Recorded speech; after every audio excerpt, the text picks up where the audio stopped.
So, welcome to another edition of the Influence Global podcast, and I'm absolutely delighted to have with me a very special guest, no other than author, speaker, amazing individual, Madeleine Black, who has aptly named the Courage Cultivator. Welcome to the podcast, Madeleine. Thanks. Thank you, Gordon. It's lovely to be here with you. Yeah, I was reading your website earlier, and this journey and change in your life has been, well, somewhat horrific, but transformational as well. And for those of our listeners that don't know too much about you, perhaps you'd like to tell us a little bit about the early part of your life and where all of this journey happened. Yeah, sure. So life was great growing up. Came from a really happy family, one of five. But it was on the night that I was around 13 that went disastrously wrong. It was the first time I'd drunk alcohol, the first time I'd lied to my parents about where I was staying. And me and my friend got very drunk and were taken back to her mum's empty flat by two young men who were sitting at our table in a cafe. And both of them proceeded to rape me for 4 to 5 hours, which obviously had a massive impact on my life and affected me for many, many years. But about 7 years ago, next month, I decided to end my silence, and I shared my story of sexual violence to really, not to help me now, but to really what it can do for other people, because I really believe in the power of sharing stories. And I know you like my name, the Courage Cultivator, but it was the courage of other people speaking out. You know, I just really stand on the shoulders of other great men and women. Other people speaking out made me think, well, I could share my story too. So I share my story really to help other people find their voice and their courage as well, just so that we can live our best, bravest, and most authentic life, really.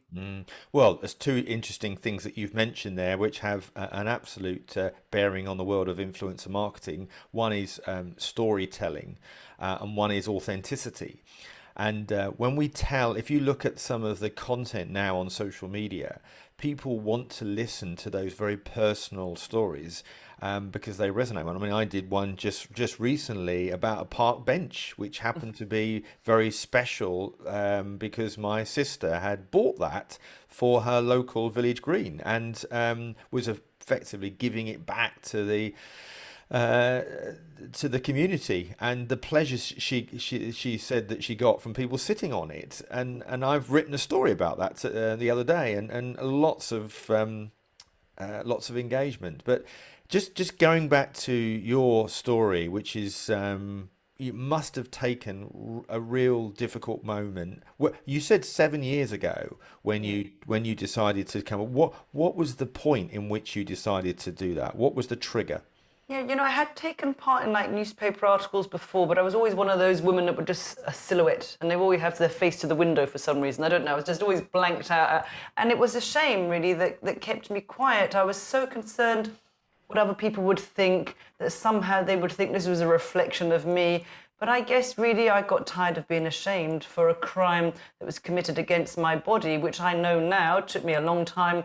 It was never my fault. I was never to blame. I never invited it in. Alcohol doesn't cause rape. Rapists cause rape. But that, all the victim blaming messages that are out there in our culture and the rape, just all the rape culture just kept silenced me, even all the way back in the late 1970s. Not even having social media, I assumed it was my fault and I should keep quiet about it. So yeah, it was shame that really just silenced me. So I just thought, I'm tired. Too tired of being ashamed anymore for a Yeah. crime that Yeah. had nothing to do with me.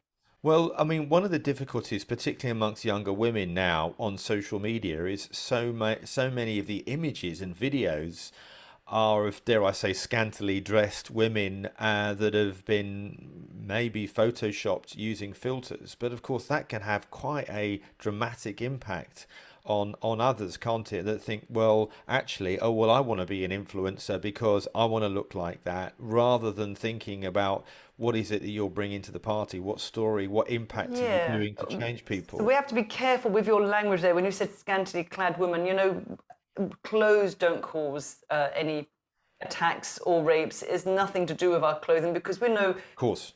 babies and nappies are raped, we know women in burqas are raped, men in jeans are raped. It's nothing to do with clothing, alcohol. 100% of all rapes come down to perpetrators, rapists. Yes. But yeah, I think the other side of your point is that there's a lot of pressure to look a certain way and to perform a certain way, not just on Instagram. I don't watch it, but my girls are addicted to Love Island. Why do they have to have perfect bodies? Why do they need to be in bikinis 24/7? Why can't you just show a normal average sized woman 12, 14 and what a real body that's birthed 3 children that looks like I have stretch marks and flabby belly? You know, why don't we have real women on the show? Because it's this image of always trying to be perfect. And for me, if anything, what lockdown has taught me is that I want to be human and not perfect. Yeah, yeah, yeah, yeah. I mean, what have you learnt during this sort of this 7 year period? I mean, I know that you've been involved in writing a book, Yes. and of course, you've been involved in speaking at big global events. What, how has that made you feel, and particularly about talking about such a sensitive issue? Yeah, it's interesting because the more I speak about it, the less shame and guilt I fear. It really helps to dilute it. Mm, Brené Brown says, you know, we don't get rid of the shame by staying in the shadows. When we expose it and bring light to it, that's when we eradicate it. And so that has definitely helped me. But I guess I've become known as that woman who will go on TV or radio that will speak openly about rape or will be in newspapers and magazines. So I've done lots of, I guess, media work around it. So I'm very used to speaking about it. And sometimes I have to remember that other people might not be used to hearing my story, even though I've lived with it for many, many years now. So it's been a long time ago, 40 odd years ago. Um, yeah, I'm used to sharing my story. So when I shared my story, it was with an organization called the Forgiveness Project. And our founder is an amazing journalist, a woman called Marina Cantacuzino. And she calls us story healers rather than storytellers. And you know, I've just felt that so many times, and it feels as if now this is my duty. If I can speak out, then this is really my purpose now. And I'll give you a mm, very quick example. I've been interviewed by incredible journalists, broadcasters in the UK, and one was Sir Trevor MacDonald, which I wasn't really meant to do because it was very close to my book being published. And my publisher said, you know, just lay off the press a bit at the moment, wait till the book's out. But I thought, I can't really say no to Sir Trevor. mm. And to cut a long story short, my friend's mum was listening to Radio 4 that morning, and she turned to her daughter and told her she'd had a very similar experience to me. And she said, I always thought it was my fault as well, that I was guilty, but listening to me made her think differently. But she was 81 that day, she told her daughter, and she ended 64 years of silence. So she'd never told a living soul in 64 years. And even when I think about it now, it just makes me so emotional that imagine just holding all of that pain and trauma in. And she said now it's just completely changed something in her mum. She shares other secrets that she didn't know about too, but you know, her energy is lighter, and she thinks she would have taken that to the grave. So that's all the evidence I need, you know. And she won't be the only one that was listening that day. Wow, that's She's the only one that incredible. I heard about.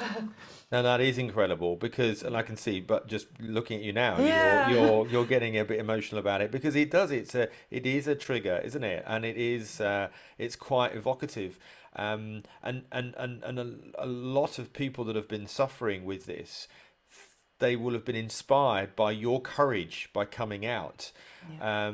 I mean, look what happened in America over the, Jeffrey Epstein. Epstein Yep. case and the Harvey Harvey Weinstein. Harvey Yep. Weinstein cases as well. It took bravery of Yes. a few, one or two women to really bring out a lot of people, and I think if it's that whole Me Too campaign was Absolutely. hugely successful, wasn't it? It In gave a getting people. voice to so many people. Sadly, though, in America, we've seen recently that the justice system failed women again with the Bill Cosby case because they found their voice and they came forward. They got a conviction and he got out on a technicality. He's just recently been released. So that was really disappointing. We still have a very broken system over there and over here. You know, I live in Scotland. It's even worse than England.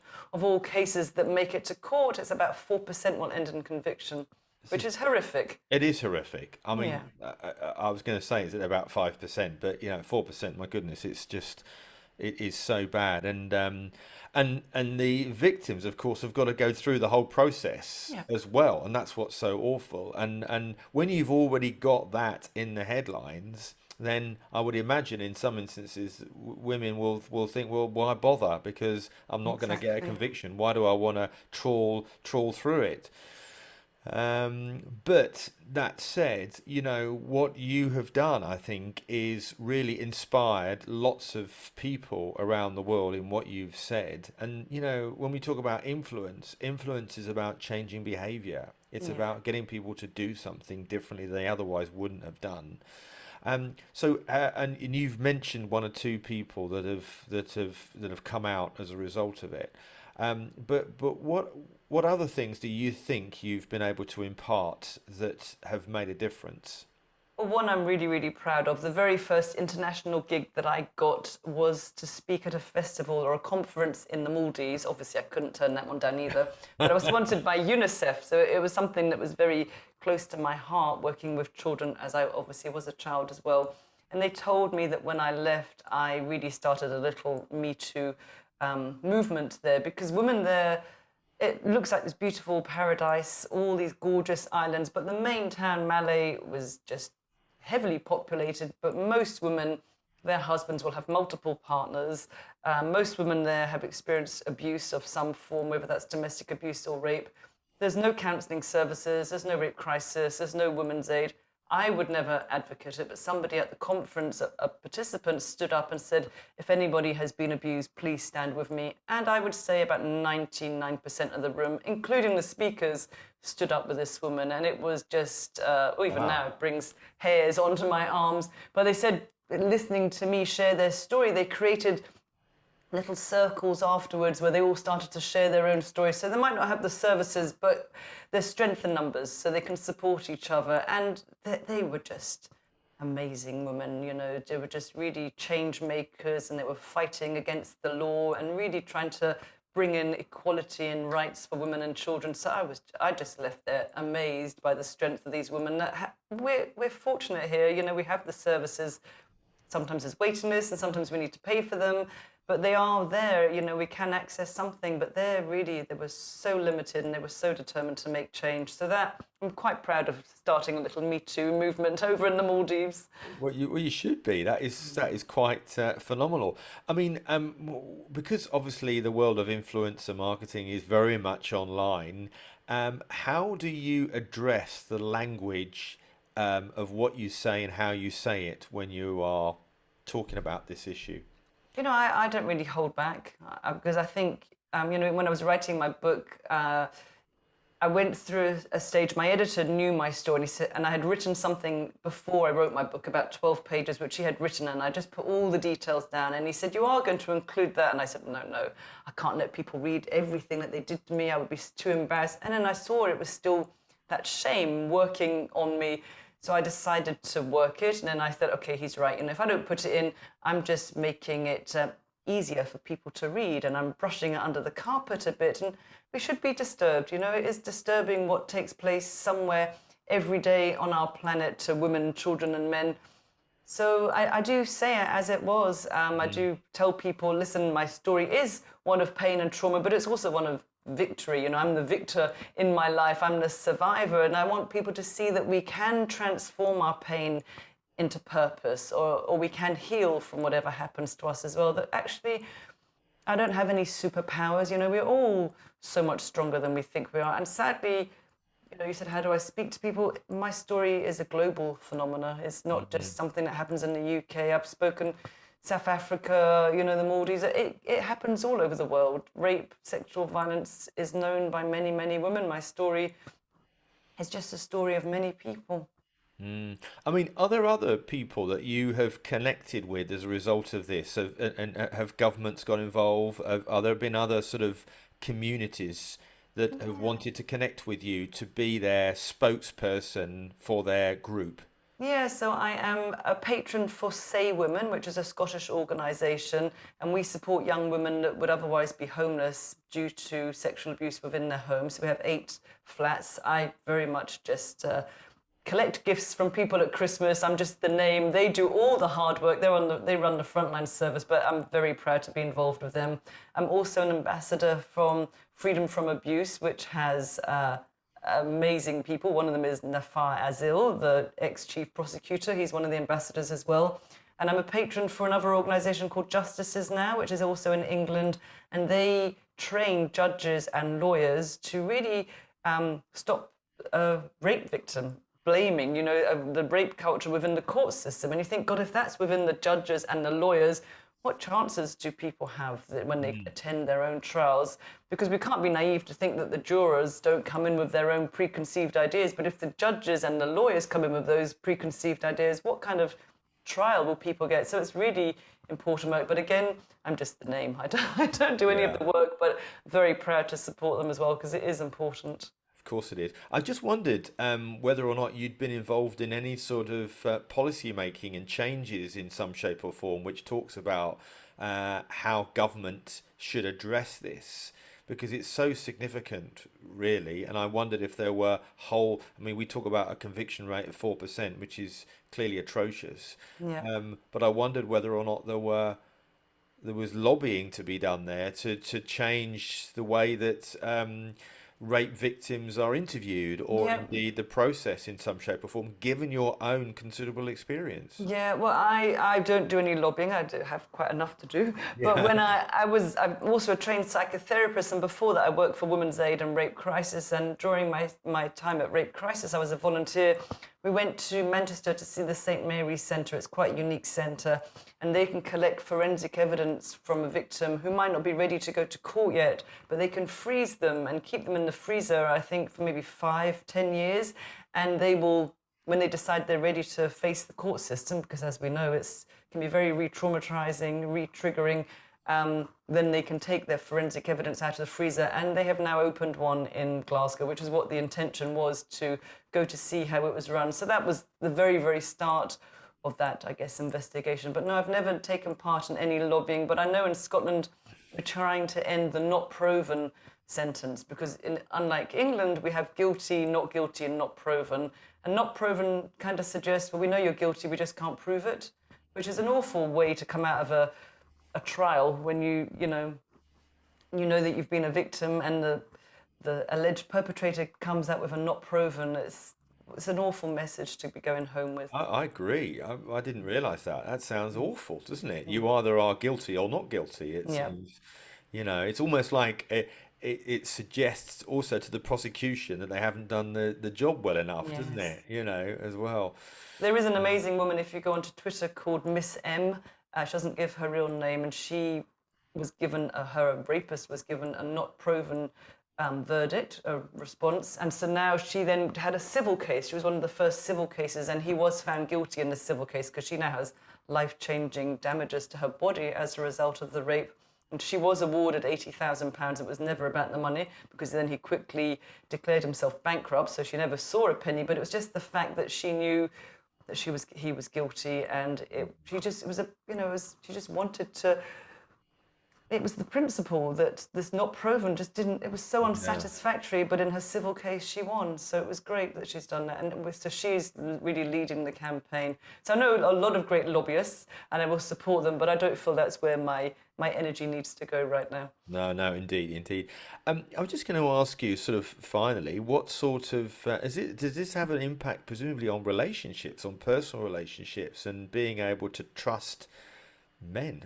Yeah, well, it did for a very long time, but I'm very lucky. Somehow, now, 38 years ago, I met my husband when I was only like 17, so a few years ago, and somehow I just knew that I could trust this man in my gut. I'm very pleased I listened to it. But yeah, I just distrusted everyone, and it had many, many side effects, what happened to me, but mostly was my paranoia, my fear, my anxieties, phobias, and they were really around being out of control and being around men. So I have worked as much as I can to feel more comfortable around men. So going from working for Women's Aid, like a women-only organisation, to being a psychotherapist where I saw both clients, I realised this fear. So I asked my receptionist who looked after my diary just to give me male clients. I only want to work with men. And I put myself into a situation, which is not for the faint-hearted really, but I put myself into a situation that otherwise I would have run from. So at 41, I went to karate, which I still go to now, because it was mainly men. It's still mainly men. I'm one of about 3 women.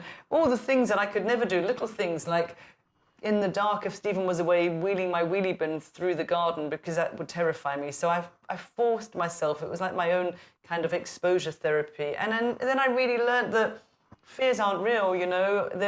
When I think of a couple of acronyms, false evidence appearing real or face everything and rise. And I thought I've done the first one for so long, and I really want to challenge my mind because I knew it was lying to me. But it's very physical as well, because we feel the fear, you know. My heart was racing, I felt sick and all the rest of it. So yeah, I went on this massive journey of terrifying myself, but now I'm fearless. So that's good. And you seem fearless, and Yeah. it's really good to hear that. So you've obviously inspired a lot of people. I mean, presumably a lot of women, but probably a lot of other people as well. What sort of message or tips of advice would you give to people that are afraid of speaking out about something, whether it's sexual violence or anything, you know, because of how that they may well be judged, particularly when you put yourself and you start to write a powerful personal story online. We know those stories resonate really well, but nevertheless it can be, you are literally putting yourself right out there, you know, warts and all. And I just wanted to know what your advice might well be. Yeah. Well, you know, if you're looking, as you mean, to speak publicly about it, I would never ever use my stage for therapy. You know, because the audience will sense that. They will know that she's not quite right, she's not quite healed. You know, Right. I laugh when I'm sharing my story, and I want them to see that, you know, life is good. If anything, I've got post-traumatic growth after what had happened to me, because I think, oh, if I can go through two men trying to kill me and come out of that, I must be strong. You know, there is strength in there. So I would never use my stage or my book for therapy. The book was very exposing when it first came out, and I had to really let all the vibrations of that exposure settle. But after that, when I speak on the stage, I know, even if I feel nervous, I'm not doing this for me. So be very clear why you're doing this. I know that I'm doing it to serve other people, to help them find their voice. And I'm very clear. And it's always about me. It's not about me speaking. It's about who is listening. So if you've never shared your story at all, I wouldn't use a public forum to do that. You know, go to a therapist. Give it oxygen, see what it feels like to speak about it. You know, if you can't find a therapist, find a friend. If you can't find a friend, tell yourself your story, write it down for yourself, because yeah, I think it's, for me personally, it would be too much to have exposed everything on a social media platform. But then if you want to do that, you could always be anonymous. I know a lot of anonymous bloggers as well that call themselves Found My Voice or Survivor or Right. something.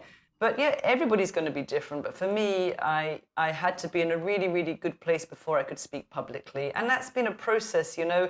This isn't a sprint. It's definitely a marathon. It's taken me decades to get to the place to, you know, I'm not what happened to me. I'm not my body. I'm not the things that were done to me. And I do believe that all of us are more than the events in our life. You know, it makes up part of my life, but it's not who I am. I'm so much more than that one night. Wow, what a way to end it. Madeleine Black, it's been an absolute pleasure talking to you today, and thanks for joining us on the Influence Global podcast. You're very welcome. Thanks for having me on.